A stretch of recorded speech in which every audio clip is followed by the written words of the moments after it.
तो आज पंगा मोल ले लेते हैं इन बाबाओं से, तथाकथित बाबा लोग। जरा आपसे निवेदन है, बताइएगा। एक तो बागेश्वर वाले धीरेन्द्र शास्त्री ने तो बोल ही दिया है कि जिन्होंने रामलला का पैसा नहीं छोड़ा वो हमको कहाँ छोड़ेंगे।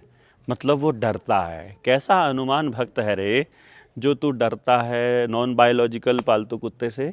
बाकी इसका जवाब तो तुम दो या तुम्हारे भक्त देंगे, पता नहीं किस तरह की गालियाँ देंगे। एक और बात होएगी, यहाँ इस कमेंट बॉक्स में आपको जवाब ज़रूर देना है अगर आप किसी बाबा जी के भक्त हैं तो। और आपके वाले बाबा ने इन मुद्दों पर क्या किया है ये ज़रूर बताना। आपके संत ने, आप जिसको भी फॉलो करते हो, चाहे कोई प्रेमानंद को करता है, कोई राधा स्वामी को करता है, कोई राम रहीम को कर रहा है, कोई संत रामपाल। आजकल रामपाल का बड़ा बाज़ार में वीडियोस वगैरह खूब आ रही हैं, सोशल मीडिया भी उसको खूब प्रमोट कर रहा है। ख़ास तौर पे भाजपा के पुराने सहयोगी लोग उनके यहाँ खूब हाजिरी लगा रहे हैं। और कभी कोई बाबा चल पड़ता है, कभी कोई बाबा। अभी अभी एक नए सो कॉल्ड बाबा ने अपनी औलाद को मार्केट में उतार दिया है और उसको बहुत सही भी बता रहे हैं। कह रहे हैं क्या दिक्कत है, कथावाचक ही तो बनना है।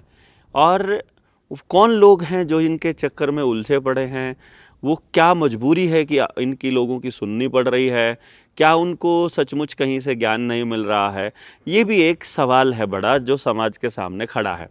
अब जो दूसरा सवाल मैं पूछना चाह रहा हूँ कि सोनम वांगचुक बिल्कुल मौत की दहलीज पर खड़े हैं इस वक्त, और उनकी डिमांड केवल इतनी है कि देश के अंदर एक जवाबदेही तय हो कि भाई सिस्टम से कुछ गलती हुई है, हमारे बच्चों का भविष्य जो है वो अंधकार में है, और उसके प्रति कोई जिम्मेदार व्यक्ति आकर के ये ले कहे कि भाई मैं अपना पद छोड़ता हूँ और कोई नया व्यक्ति, काबिल आदमी इसके ऊपर लगाया जाए।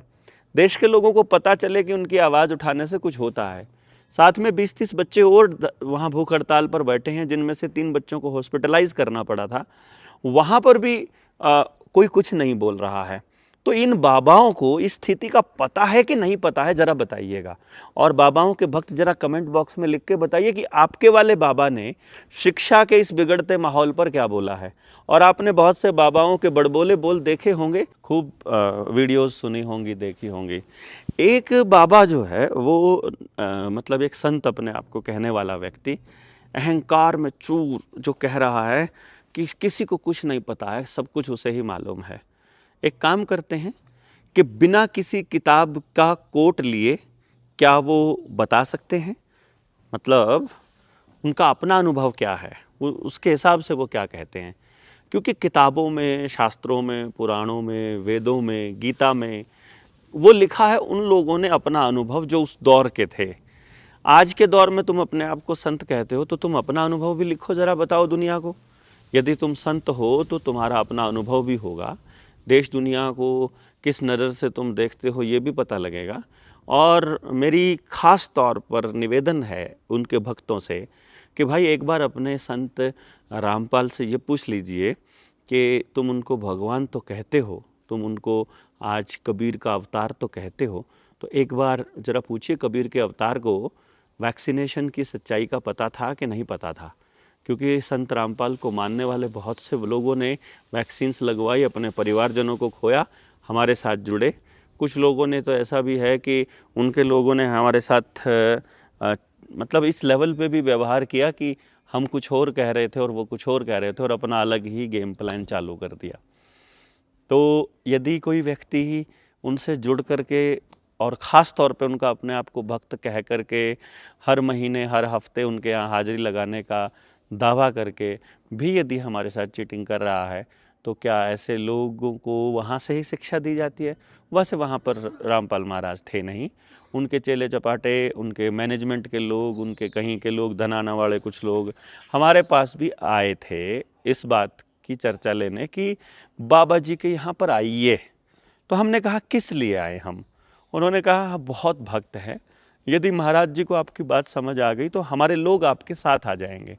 भाई देखो, मैं एक बात मानता हूँ, आपने एक व्यक्ति को भगवान मान लिया यदि, तो भैया जी मैं यहीं पर आपको क्रॉस मारता हूँ कि आपकी हमको ज़रूरत नहीं है। आपने किसी भी व्यक्ति को यदि भगवान मान लिया तो इसका अर्थ ये हुआ कि वो बाबा आपको कुछ नहीं बता रहा, वो आपको झूठ बहका रहा है कि भगवान क्या है, भगवान के नाम पर ठगी करना जानता है खाली वो। इससे ज़्यादा कुछ नहीं। पॉलिटिकल पार्टियों के लोगों की हाज़िरी वहाँ इसलिए लगती है क्योंकि उनके यहाँ भीड़ होती है, और बाबा जी के यहाँ फलाना बंदा गया था तो वो सॉफ्ट कॉर्नर हो जाता है, फेसबुक के ऊपर उनको गालियाँ कम पड़ती हैं। अब जैसे मैंने सारे बाबाओं के बारे में बोल दिया, एक ये राधा स्वामी वाला तो कितना बड़ा है, मतलब लैंड माफिया है, इसका तो सबको पता ही होगा। देखो अभी रैनबैक्सी वाले ने इसको 6000 करोड़ रुपया दिया था, सॉरी 600 करोड़ शायद, और कहा था कि मुझे तजुर्बा, मुझे एक्सपीरियंस, मुझे अनुभव लेना है। अब बाबा जी के बिल्कुल क्लोज टीम में शामिल हो गए ढिल्लो साहब। अब उनको हुआ कुछ अनुभव है नहीं, और कुछ दिनों के बाद एहसास हुआ कि ये तो वैसा ही है जो बाकी के लोग हैं नौटंकी वाले। अब जो नौटंकी का नाटक करके उन्होंने कहा मेरा 600 करोड़ वापस करो, वापस करने से मना कर दिया। अब कोर्ट में केस चल रहा है, बताओ कैसे बाबा है। ठीक है, जब लॉकडाउन लगा हुआ था उस वक्त वहाँ पर कैंप के अंदर बाकायदा क्वारंटाइन सेंटर बनाया गया था, वैक्सीनेशन का सेंटर बनाया गया था। अब उसी वैक्सीनेशन से उनके उतने ही भक्त मर रहे हैं। आप इसको आगे चले जाइए, वहाँ जो ये ओम शांति वाले हैं, ओम शांति वाले भी यही काम कर रहे हैं। उन लोगों को भी, उनकी भी बहनें इसी तरह से मतलब मर रही हैं वहाँ पर, क्योंकि कैंप लगा करके वैक्सीन लगाई गई थी। दूसरे बाबाओं को मानने वाले भी यही सब काम कर रहे हैं। अब मुझे ये समझ में नहीं आ रहा है कि जब भगवान के इतना नज़दीक रहने वाले व्यक्ति को भगवान पर भरोसा नहीं है, और वो इस फार्मा कंपनियों की सच्चाई को जानता नहीं है या फिर इनके ऊपर यकीन कर रहा है, तो वो कैसा संत होगा, इस पर सवाल उठना लाजमी है। यदि आपको इस पर सवाल नहीं उठता दिखाई दे रहा है तो भाई फिर मैं क्या कह सकता हूँ। देखो बड़ा रिस्क है इस वीडियो में, क्योंकि आपके जो आराध्य बाबा हैं वो गुस्सा हो जाएंगे यदि, या उनके भक्त गुस्सा हो जाएंगे तो गाली गलौज पर भी उतर आते हैं। आप ही बताइएगा कि क्या उन लोगों को पता था या नहीं पता था। बस मैं ये जानना चाह रहा हूँ, आपके वाले बाबा को पता था या नहीं पता था। क्योंकि कुछ लोगों ने प्रश्न किए हैं और उनके बाबा ने ये कहा कि सरकार जो है उसका ये निर्णय था और उनको कॉम्प्लाई करना पड़ता है। तो फिर भगवान का रोल क्या है?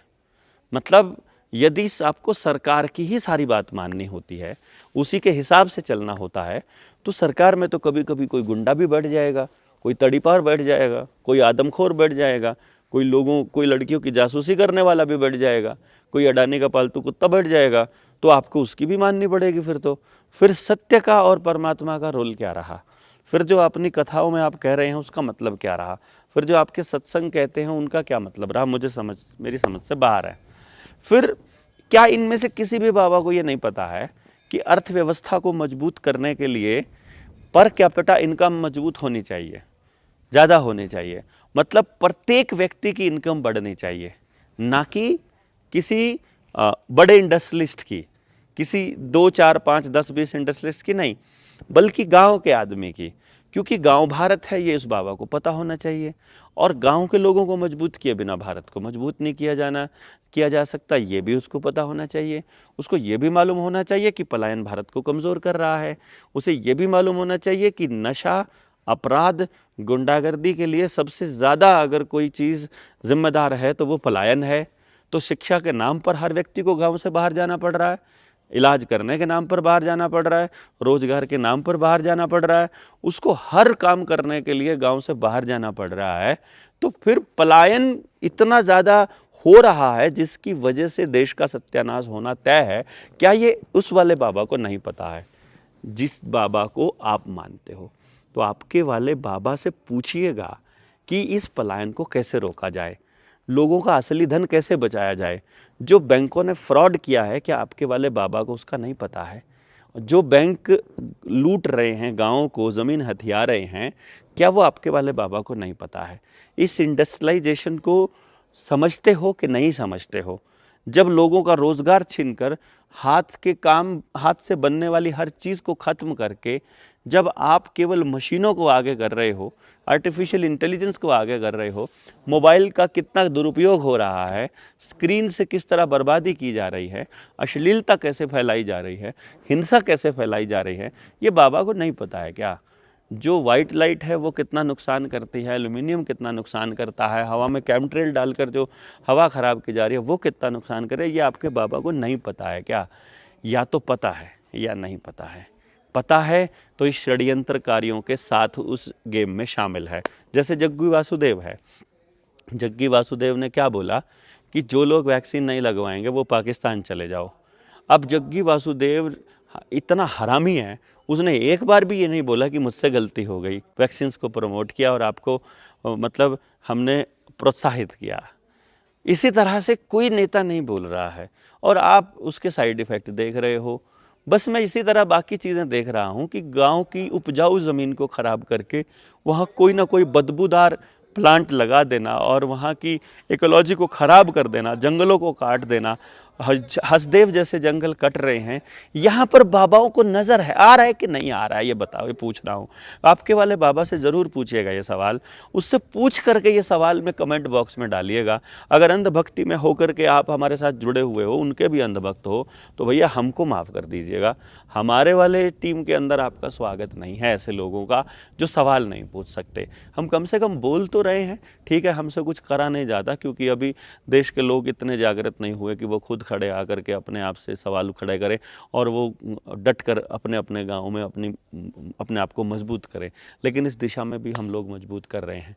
अपने 30 के 30 STL का नंबर हमने जारी कर दिया है। भारत के हर राज्य में, हरियाणा के हर ज़िले में आप अपने गांव में कार्यक्रम करवाना चाहते हैं तो 801 से लेकर 830 तक के नंबर हैं। पहले के नंबर हैं 741 9889, उसके बाद 801, 802, 803, ये नंबर। आप सारे लोगों को ये पता होना चाहिए कि आपका ज़िला कौन सा है, आपका राज्य कौन सा है, उसी हिसाब से आप मैसेज करके बुला लीजिए। आप कर्जे से मुक्त होना चाहते हैं तो बस आपको क्या करना है, अपने ज़िले के STL से ही बात करनी है, वो आपको फॉर्म भरना और बाकी सब जानकारियाँ देना सिखा देगा। आपको आत्महत्या नहीं करनी है, पलायन कम से कम करना है, क्योंकि यदि आप समस्या के समाधान का हिस्सा नहीं हैं तो आप ही समस्या हैं। मतलब इवन हम अगर समस्या के समाधान का हिस्सा नहीं तो फिर हम ही समस्या हैं। इसी तरह से आपको बाकी सारे मुद्दों के ऊपर, जिन जिन मुद्दों पर जो भी समझ में आता है, आप कमेंट बॉक्स में लिखिए कि आपके आसपास क्या क्या गलत हो रहा है और फिर हम उसकी भी आवाज़ उठाएंगे। बहुत ही जल्दी हरियाणा के हर गांव तक हम लोग पहुंच रहे हैं। हमारे साथियों ने अभी एक मिशन शुरू किया है ट्रायल के तौर पर, इसको हर गांव तक लेकर के जाएंगे। जनता सरकार मोर्चा का साथ देते रहिए। और हम लोगों ने अभी जो ट्रेनिंग्स की थी और जो हमारा प्रोजेक्ट्स चल रहे हैं उसके लिए हमें आर्थिक मदद करने के लिए 9518170000 पर भी आप डिजिटली मदद कर सकते हैं या हमारी किताब उल गुलान को ख़रीद सकते हैं। तो अपनी राय कमेंट बॉक्स में ज़रूर दीजिएगा। जय हिंद, जय भारत, जय जोहार।